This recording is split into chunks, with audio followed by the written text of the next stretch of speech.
So an update on the investigation is still a dynamic pending investigation.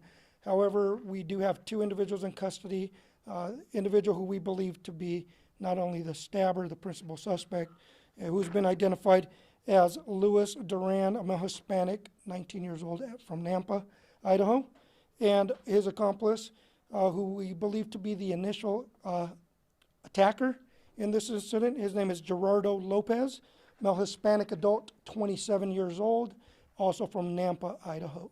So they are currently in custody. They are in custody at the Canyon County facility, and we are currently working on a full extradition for both suspects, as well as the recovery of their vehicle to bring it back to Oregon to be able to get warrants to search the vehicle as well for additional evidence that we're seeking. And are you able to tell us, what started this attack? So what we've learned from watching video footage as well as from witness statements is that the victim, in this case, Mr. Jonas, had entered the store. He was in there as a patron, as well as one of the suspects being Mr. Louis Duran. And while they were inside Burnt Rivers Farms, they became involved in an argument over the tennis shoes of Mr. Duran. So what we believe it to be was what we call gangbanging, where one side, the victim in this particular case, was calling out Mr. Duran about his shoes and inquiring about his gang affiliation. That led to some other types of arguing and insulting one another.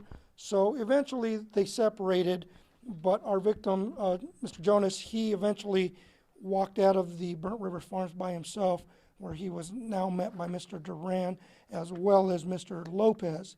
And at that point, Mr. Duran assaulted him, and then he eventually fell to the ground, and that's where we believe that Mr. Gerardo actually stabbed him.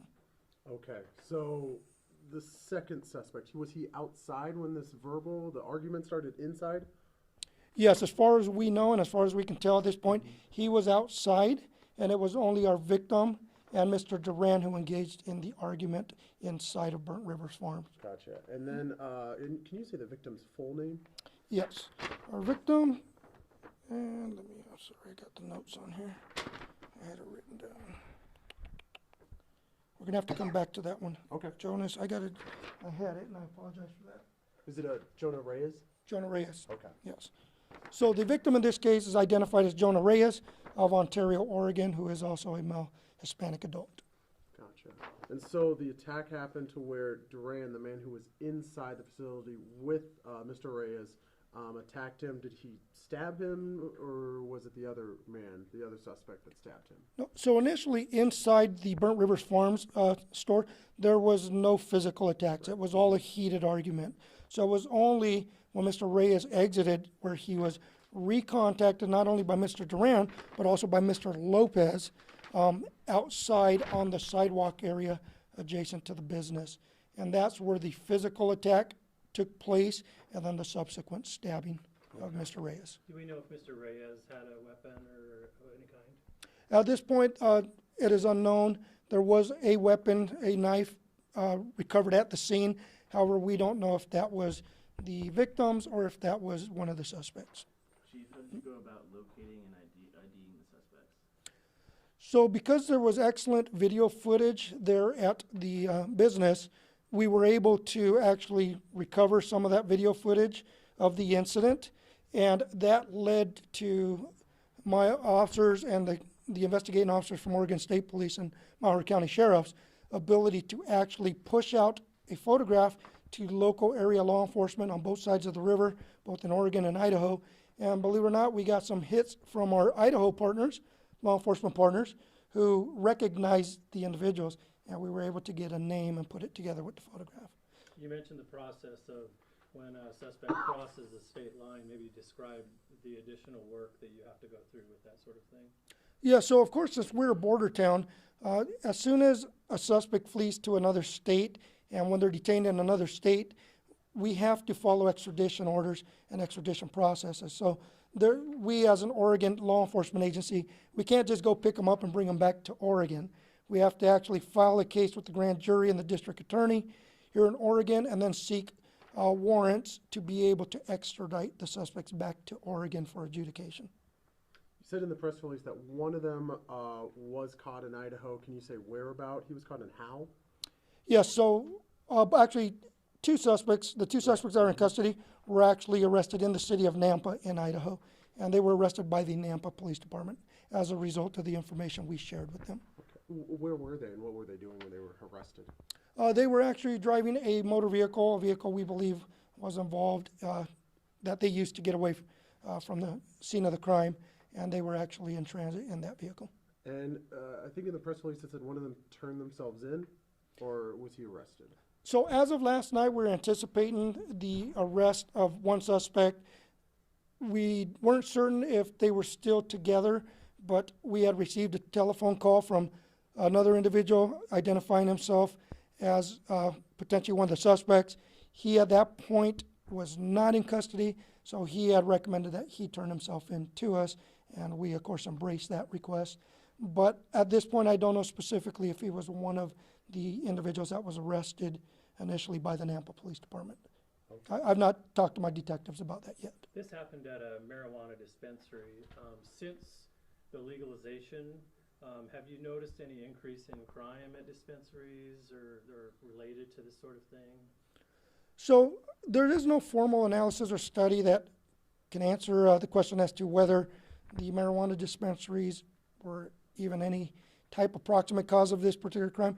In this particular incident, it was a random crime. You have two individuals that met at a location just by chance, and it was just a bad situation that went really bad, you know. So I would not be able to even slightly infer that the marijuana dispensary could have prevented it or had any culpability in this incident. This was something that two adults chose to do on their own, and it's just an unfortunate situation. So it sounds like that the suspects and the victim did not know each other prior. At this point, there's no information that I'm aware of that they knew of each other prior to this incident. It appeared as a random act of violence. And you mentioned earlier that the verbal argument started, as a form of, I think you said, gang banging. How, prevalent is that here in the city of Ontario, just, gang violence? So fortunately, up until this incident, we have been quite dormant. I've not witnessed anything that is indicative of active gang membership or gang activity beyond a little bit of tagging here and there on walls, but even those could potentially just be tagging crews, not necessarily gang membership. So we were pretty quiet up until this moment yesterday, and I'm still of the opinion that our city is a very safe community, and it is, pretty free of criminal gang activity at this point. Are you able to describe the list of charges that they might have? Yeah, so at this point, we are seeking to have Mr. Gerardo Lopez be charged with assault 1, and Mr. Duran be charged with murder 1. But ultimately, it will be the deciding factor of the district attorney, Mr. Dave Goldthorpe, and the grand jury. And just to clarify, murder 1, is that first degree murder? That is first degree murder, yes. Okay. Talk about why you guys came to that charge when, they just met each other in the dispensary. Well, given the circumstances of this particular case, we've learned that the initial assault by the first suspect occurred completely separate from the stabbing incident by the second suspect. So in my opinion and law enforcement's opinion, that's a premeditation. There was time for the second individual to walk away from the scenario. He chose to approach the victim who was on the ground and stab him while he was on the ground. It wasn't a continuous action by two suspects fighting with one suspect. It was two completely separate incidents at the same moment, same time. Are you able to get into the nature of the stabbings, like where he was stabbed and how many times he was stabbed, or was it just once and briefly? At this point, we're only aware of one stab wound to the upper body, which we believe is what caused the death. But until a coroner's autopsy is conducted, we can't conclusively determine what cause of death is. Chief, were any weapons retrieved during the arrest or on the scene? At this point, no additional weapons other than the one that was recovered at the scene has been retrieved that I'm aware of. However, search warrants are currently pending, so hopefully that will net us additional evidence. And both of the suspects have been in court this afternoon, or what's next with that? I'm not certain if they've been presented to the court. It's usually within 24 hours, but my investigators are working on an extradition order as we speak and warrants, so that way we can extradite them here. Oh, they're So it's still an there. extradition because they're still in Idaho. Yes. I don't know if you said it already.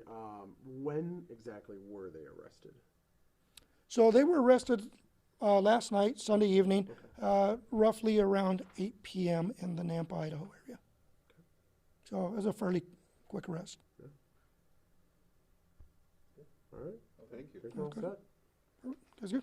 Thanks, All right. Chief. Thank you guys. Appreciate your time. Yep. No worries. Would you guys like to say hi, introduce yourselves? I'm sure.